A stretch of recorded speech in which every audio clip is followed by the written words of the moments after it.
A paz do Senhor, irmãos, vamos para mais um comentário bíblico da nossa lição. Hoje a lição de número 11. Nós estamos prestes a concluir o estudo sobre o segundo trimestre, acerca da lição sobre as cartas de Paulo aos Gálatas, aos Efésios e a Filemon. E desta feita com a lição de número 11. O título da lição é Imitadores de Deus no mundo e no lar. Imitadores de Deus no mundo e na família. Os objetivos da lição, como sempre, são 3. O primeiro é observar a importância de se andar na luz. O segundo é vencer o pecado sendo cheio do Espírito Santo. E o terceiro é compreender as responsabilidades, ou compreender a responsabilidade que marido e mulher têm um com o outro.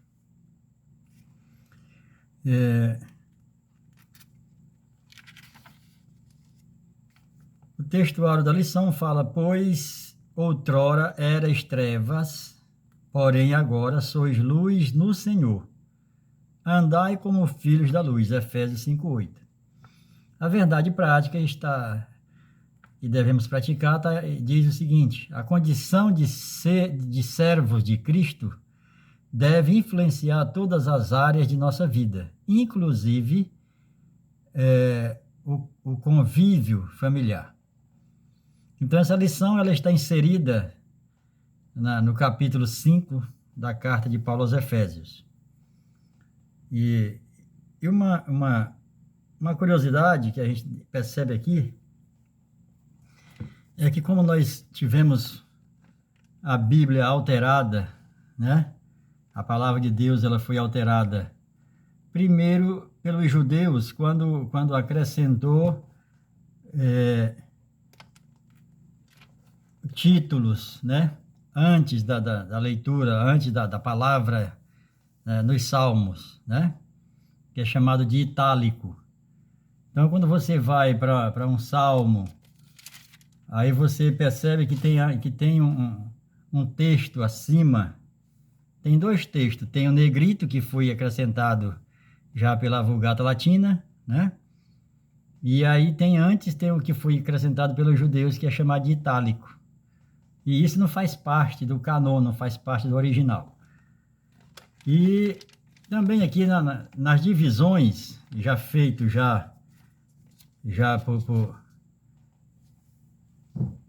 por estudiosos, né, por alguns de Roma, né, eles fizeram essa divisão em capítulos e versículos, mas a gente percebe que algumas coisas não ficou dentro do texto.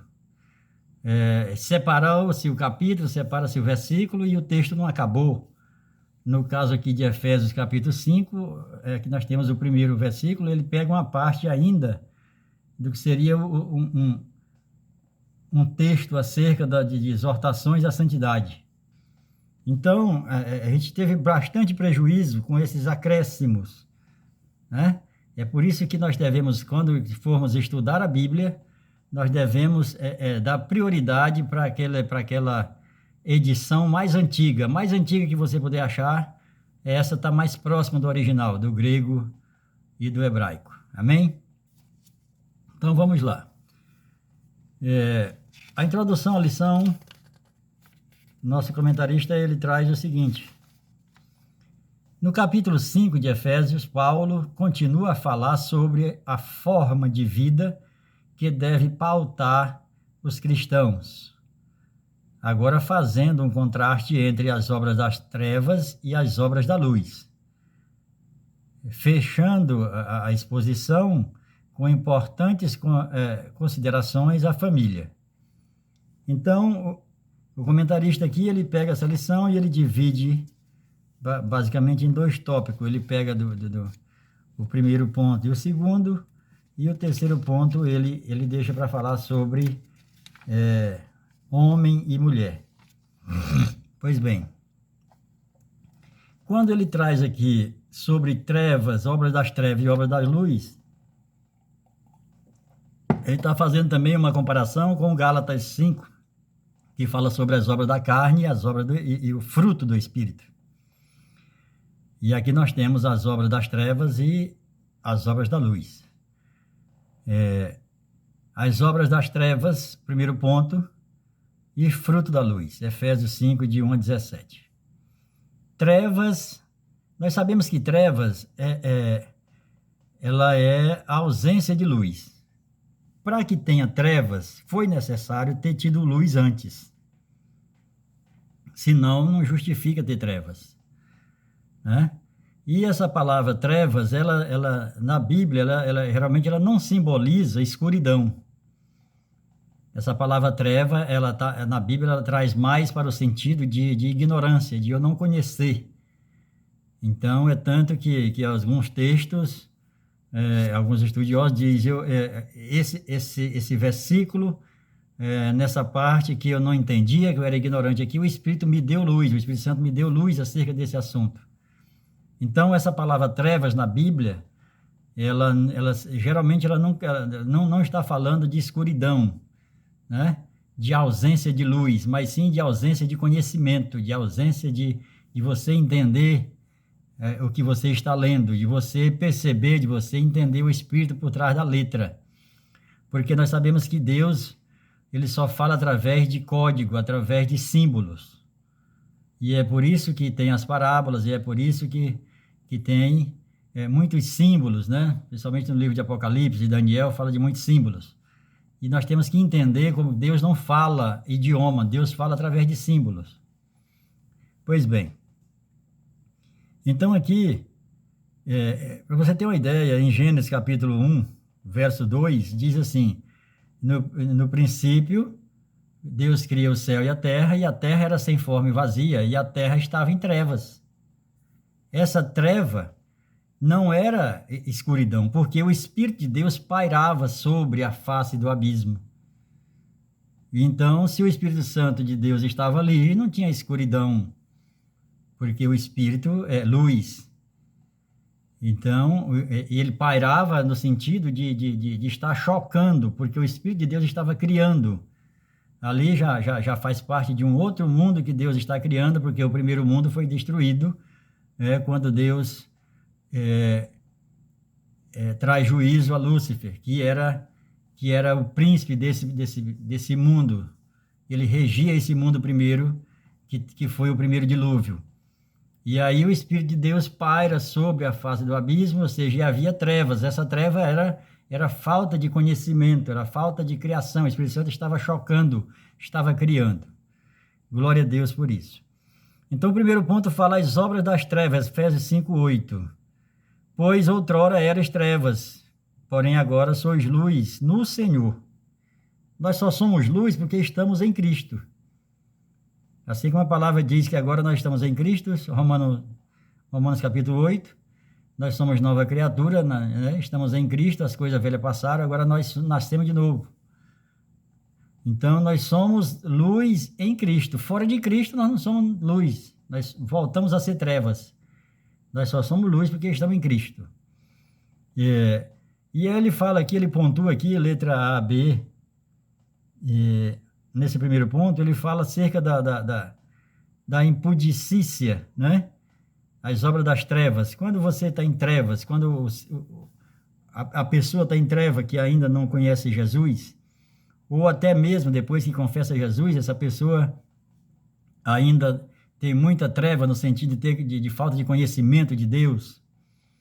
Tem muita pessoa que se converte, mas não busca conhecer a Deus, conhecer a Cristo. E fica aquela pessoa rasa, aquele crente raso. Então ele está em trevas ainda. Não no sentido de pecado, porque ele confessou Jesus como Salvador, ele é salvo. Mas ele continua obscuro acerca do conhecimento de Deus. E aqui ele fala da impudicícia, a falta de pudor, da imoralidade, de devassidão, todos os desvios no campo da sexualidade, ao contrário do que muitos pensam, não são coisas da modernidade. Nos tempos de Paulo, o mundo romano estava mergulhado nessa situação. Então, a pessoa que vem do mundo, ela vem com esse costume, ela vem com com esse monte de coisa. E aí, no Evangelho, quando confessa a Jesus como Salvador, aí você vai tirando as coisas. A gente vê aquela passagem ali que Jesus ele compara um homem insensato, né, que constrói a sua casa na areia, e aquele que cava e vai atrás da rocha para começar a edificar sobre a rocha. Observe que ali, quando você confessa Jesus, é aquele homem que cava sobre a rocha. Então você faz tirar. Quando você vem do mundo para o Evangelho, você vai tirando, você vai cavando dentro de você mesmo e vai tirando aquilo que era do mundo, para você edificar a sua vida na rocha.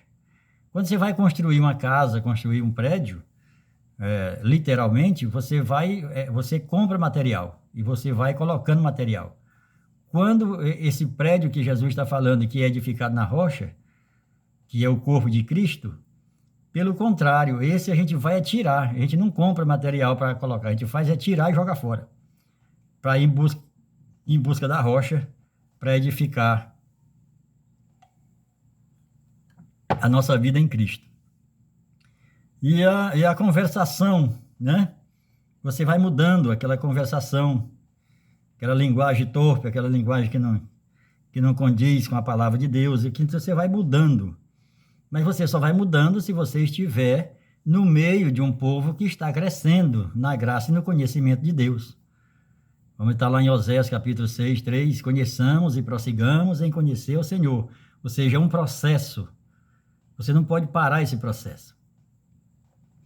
E aqui você vai trocando o palavreado, você vai trocando, né?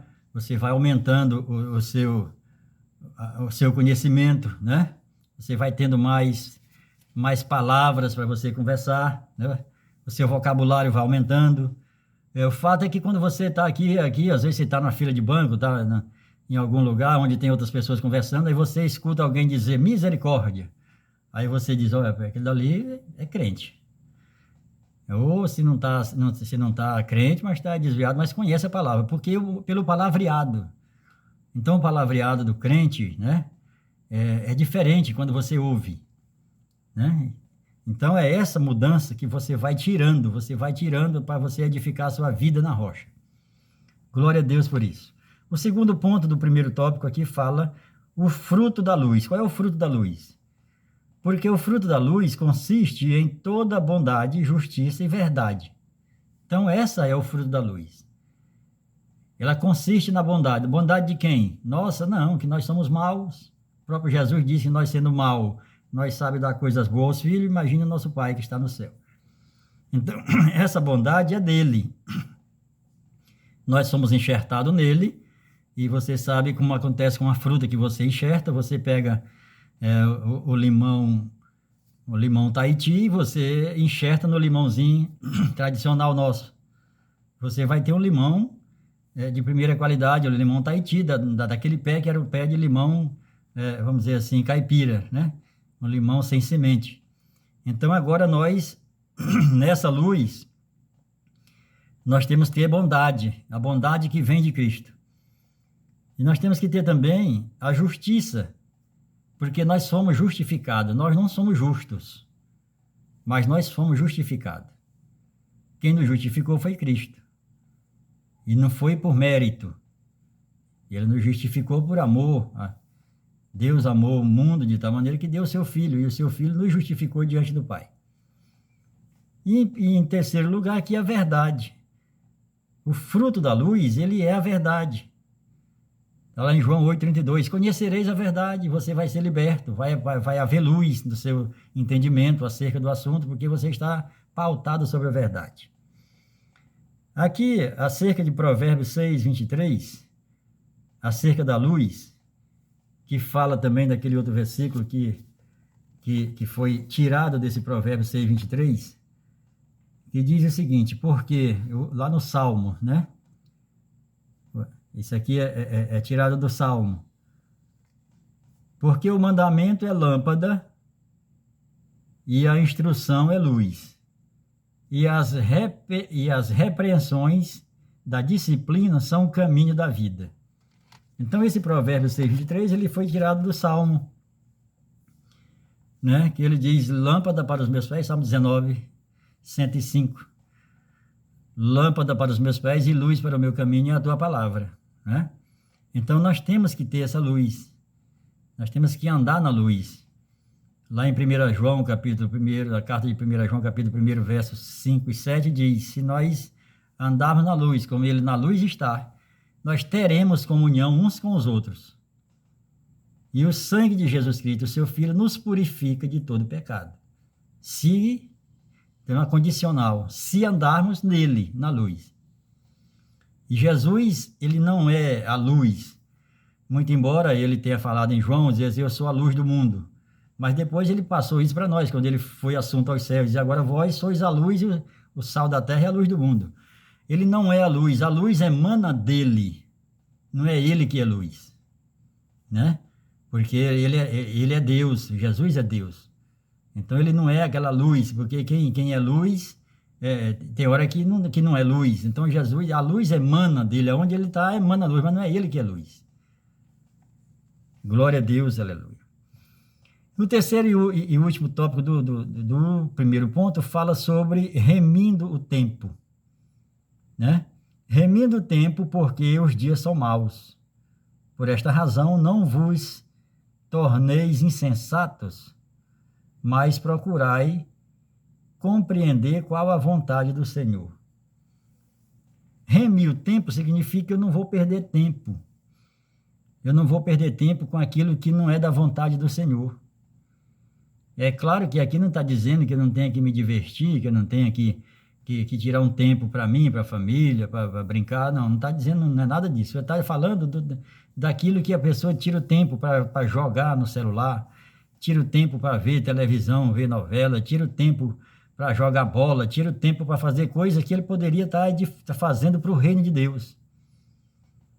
E aí ele está dizendo aqui para nós remir. O que é remir? Remir é você condicionar, é você não desperdiçar tempo. Porque o tempo é igual para todo mundo. Todos nós temos 24 horas por dia.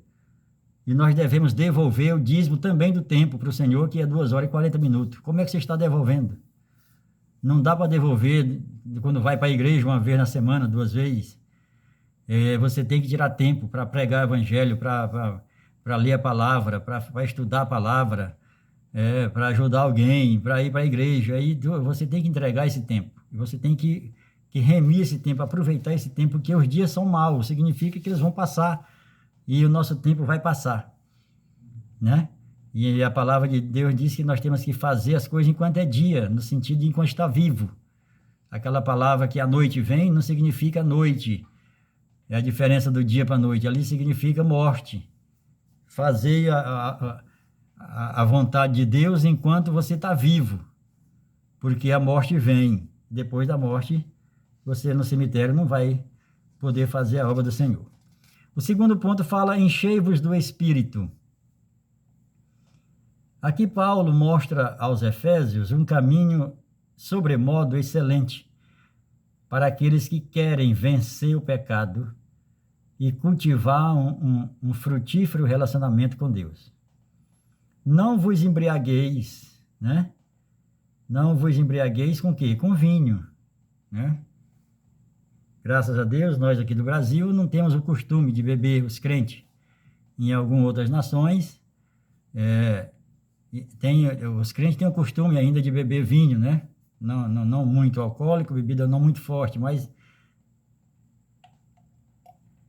graças a Deus aqui no Brasil a gente abdica desse vinho. Nós devemos nos encher do Espírito. Agora, esse encher do Espírito aqui não significa que o Espírito está fora de nós. Porque senão a palavra estava se contradizendo. Tem muitos hinos que até diz, vem Espírito Santo, vem, como se o Espírito Santo não estivesse dentro de nós. O que é invocado, né?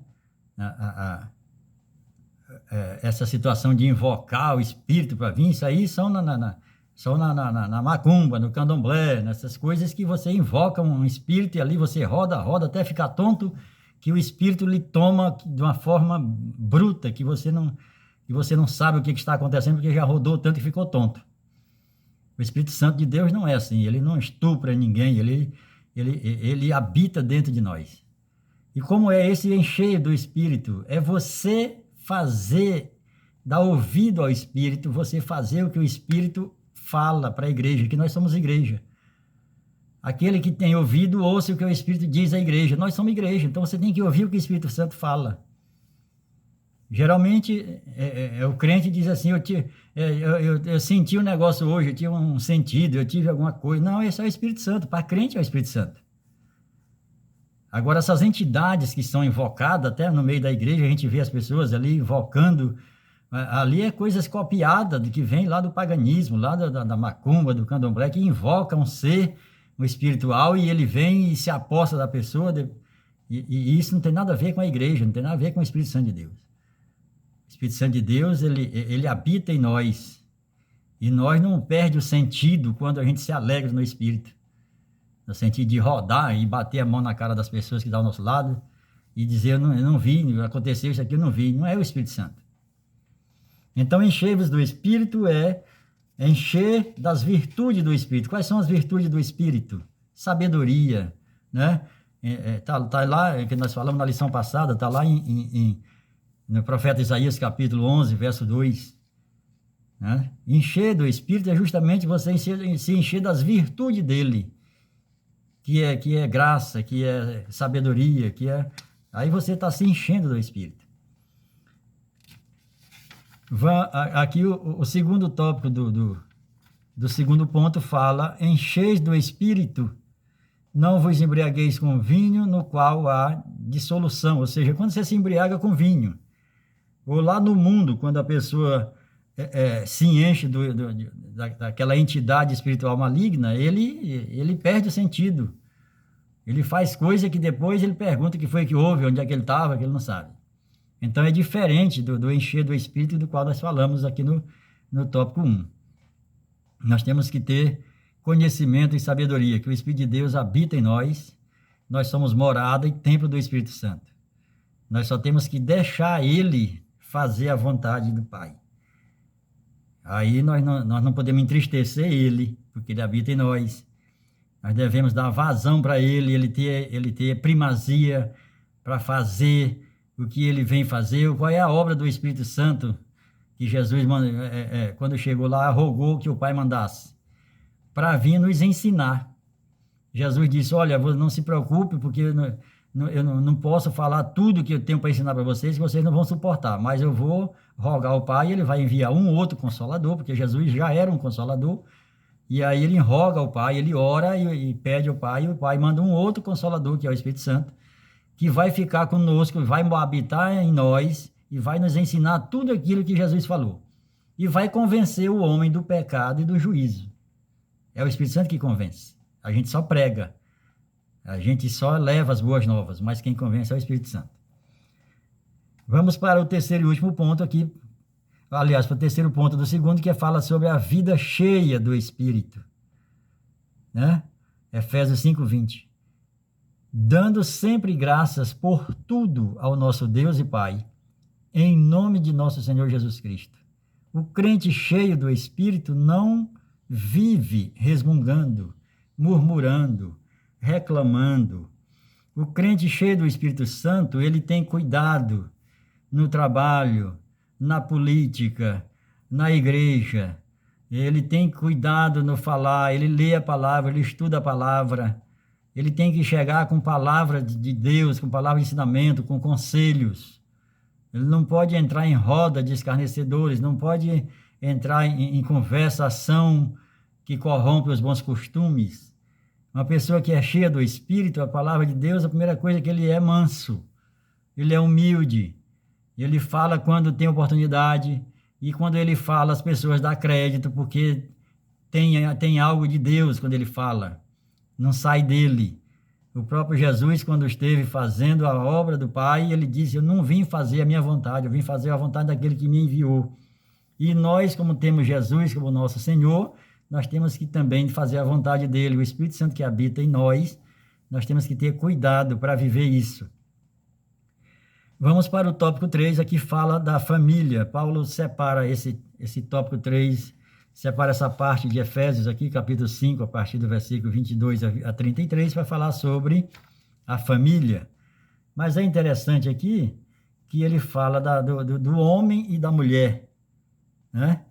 Homem e mulher não significa família. Homem, mulher e crianças não significa família, né? Nessa última parte do capítulo 5, o apóstolo Paulo traz importantes exortações para o círculo familiar, né? Aí aqui já afunila mais, ao invés de homem e mulher, aqui já fala marido e esposa.